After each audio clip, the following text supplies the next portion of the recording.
와. 여러분들 반갑습니다. 저는 이 영화 연출한 강재규 감독입니다. 사실 이렇게 신작이 아니고 재개봉하는 영화들을 본다는 게 쉽지 않거든요. 저만 해도 그렇게 쉽게 마이크들이 잘 가지 않는데 이렇게 토요일 날 귀한 그런 해주신 여러분들께 진심으로 감사드립니다. 오늘 그냥 제가 간단하게 우리가 한국 영화들이 그 당시에 대충 어떤 상황이었는가 그런 걸 얘기 좀 몇 개 말씀드리고, 혹시 여러분들 오늘 보신 분들 중에 그래도 뭐 시리 보시고 나서 이런 것들이 좀 궁금한데 이런 것들이 계시는 분 한두 분만 질문도 조금 받도록 하겠습니다. 이 영화가 1999년작이고요. 그 당시에는 한국 영화들이 1980년대까지 굉장히 암흑기였어요. 힘들었어요. 왜냐하면 여러분도 아시다시피 그때까지만 해도 우리가 군사정권 하에 있었기 때문에 심의제도, 검열이라는 게 있었어요. 그래서 정부를 비판하거나 뭐 사회적으로 어떤 고발 성격이 강하다든가 이런 영화들에 대해서는 굉장히 제작 자체가 굉장히 어려웠어요. 이제 그런 시기에 우리가 88년도에 올림픽을 했잖아요. 그러면서 우리나라도 이제는 조금 선진대회를 가기 위해서 뭔가 문화적으로도 제도정비가 필요하겠다. 그렇게 해서 많이 좀 개방시켜줬어요. 그래서 그때 이제 비로소 처음으로 허가제였던 영화 제작 시스템이 등록제로 바뀌었어요. 그래서 원래 그 전까지는 20개 제작사가 독점적으로 영화를 만들었어요. 근데 그 이후에는 그냥 저도 그냥 영화 제작하겠다. 그리고 그냥 얘기하면 그냥 등록이 되는 거예요. 그래서 그동안 정말 칼을 갈고 있었던 젊은 영화인들이 1988년 이후에 엄청나게 많이 쏟아져 나왔어요. 그래서 1990년대가 그 10년 동안이 한국 영화가 젊은 영화인들에 의해서 정말 새로운 시도들을 끊임없이 하던 시기였어요. 그때 나온 게 제첫 영화 은행나무 침대였고, 두 번째 영화 쉬였어요. 그러니까 그 물결 위에서 존재할 수 있었던 영화였다. 근데 이제 그 당시만 해도 우리 한국 영화들이 새롭게 잉태되는 시기였기 때문에 이 헐리우드 영화에 대한 엄청난 공포심, 그리고 헐리우드 영화에 대한 경외심, 그리고 두려움이 있었어요. 우리는 결코 헐리우드의 저 거대한 장벽을 넘을 수 없다는 고정관념이 있었어요. 어떻게 보면 약간 패배의식 같은 것들이죠. 컴플렉스일 수도 있고. 그러한 시대 때에 왜 우리는 영원히 헐리우드에 어떻게 보면은 시장 점유당하고 왜 우리 영화가 당당하게 헐리우드 영화를 이기지 못하는 것이지? 이런 데 대한 의문을 품고 그것을 극복하기 위해서 어떻게 보면 만들어진 영화가 쉬였어요.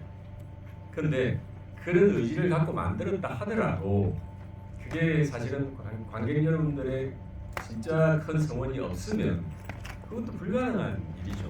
아무리 그런 영화를 만들어도 보는 관객분들의 정말 뜨거운 어떤 스포트가 없으면은 불가능한 일이었는데, 그런 영화를 갈망했던 우리 국민들의 반응에 힘입어서 정말로 전 세계에서 이룰 수 없는 초유의 기록을 만든 겁니다.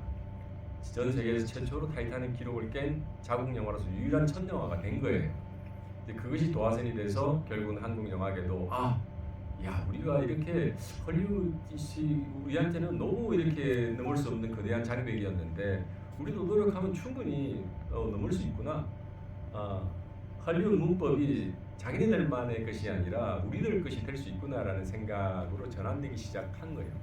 그래서 2000년대에 들어서서 한국 영화가飛躍적으로 발전합니다. 그 자신감을 안고 그렇게 해서 한 20년, 지금 25년 정도가 온 거죠. 그동안에 정말 한국 영화계는 우리 관객들과 더불어서 엄청난 성장을 해온 게 사실입니다. 그런데 이제 참 그렇게 생각을 해보면 26년 전 영화지만 그래도 우리 한국 영화의 자신감을 그래도 이렇게 좀 같이 으쌰으쌰하면서 이렇게 풀어줬던 영화였기 때문에 꼭 제 영화여서가 아니라 그래도 참 뿌듯하고 또 오늘까지 성장한 한국 영화를 보면서 책임감과 동시에 프라이드도 느끼고 있습니다. 네. 그동안 뭐 여러 가지 이유 때문에 이 영화가 어떻게 보면 깊숙하게 어디 지상으로 나오지 못하고 여러분들에게 공개되지 못했어요. 그러다가 이제 그런 부분들이 좀 풀려가지고 그래도 우리 한국 영화의 터닝 포인트를 만들었던 영화인데 궁금해하시는 관객들을 위해서 이건 재개봉이 좀 필요하다 그런 생각이 들어서 이번에 재개봉을 하게 된 거고요. 뭐 여러분들 좀 주변에도 많이 알리셔서 좀 더 많은 사람들이 이 영화를 볼 수 있도록 해주시면 좋을 것 같습니다. 제 얘기는 이 정도 하고요. 혹시 좀 보시고 궁금하신 거 계시면 한두 분만 좀 예, 저는 이렇게 특별히 질문은 아니고 저도 그 예전에 개봉했을 때 극장에서 보고 이번에 오랜만에 다시 왔어 그랬더니 막 너무 잘 만드셨더라고요. 그래서 개인적인 바람이면은 나중에 꼭 쉬리 2도 이제 우리나라 영화 기술이 상당히 좋아졌으니까 지금 보면 좀 아쉬운 점도 많이 있더라고요. 그 골든타워 테크노마트 터지는 그것도 지금 보니까 제가 그때 개봉했을 때 테크노마트에서 봤거든요. 근데 내부는 테크노마트더라고요. 맞습니다. 그래서 그런 기억도 나고 그래서 그냥 이번에 재개봉하고 꼭 좀 소편도 좀 만드셨으면 좋을 것 같습니다. 감사합니다. 하여튼 감사합니다. 하여튼 소편이라는 게 참 어렵습니다. 그러니까 이게 잘못 만들면 또 전편에 대한 또 예의가 아니고 그렇기 때문에 참 조심스럽습니다. 그래서 그동안에는 엄두를 못 내고 있다가 사실은 이제 제가 얼마 전에 이제 좀 말씀드린 적이 있는데 이게 그래도 탑건 같은 영화를 보면서 용기를 좀 얻었거든요. 30년이 지나도 다시 이렇게 가열차게 그 사랑하는 우리 관객들 팬들의 어떤 담을 수 있는 정도의 퀄리티의 영화 이 정도가 나와야 이게 만들 수 있는 거거든요. 그래서 이제 그동안에는 좀 자신이 없어서 못했는데 하여튼 지금 뭐 여러 가지로 같이 여러 프로젝트가 있지만 그 중에서 같이 고민하고는 있습니다. 한 분만 더. 여러분들 다들 건강하시고 그리고 앞으로도 저희 한국 영화가 사실 코로나 때문에 한국 영화뿐만 아니라 지금 전 세계 영화가 굉장히 힘든 상황입니다. 그래서 코로나 시즌에 영화 제작이 거의 다 스탑됐기 때문에 사실 아마 올해 내년까지는 굉장히 힘들 것 같아요. 작품 수급들이 제작을 그 당시에 많이 안 했기 때문에 지금 그 현상들이 극장에 지금 여러분들이 와도 정말 보고 싶은 영화다 하는 영화들이 요 최근에 아마 상대적으로 좀 적을 겁니다. 그것이 이제 코로나의 후유증들이고요. 이것이 완전히 극복되기 위해서는 저는 앞으로 한 1, 2년이 걸리지 않을까. 그렇지만 여러분들이 계속해서 좀 애정을 가지시고 좀 응원해 주시고 지켜봐 주시면 다시 아마 한국 영화가 우뚝 설 날이 올 거라고 생각을 합니다. 여러분들 많이 응원해 주십시오. 고맙습니다.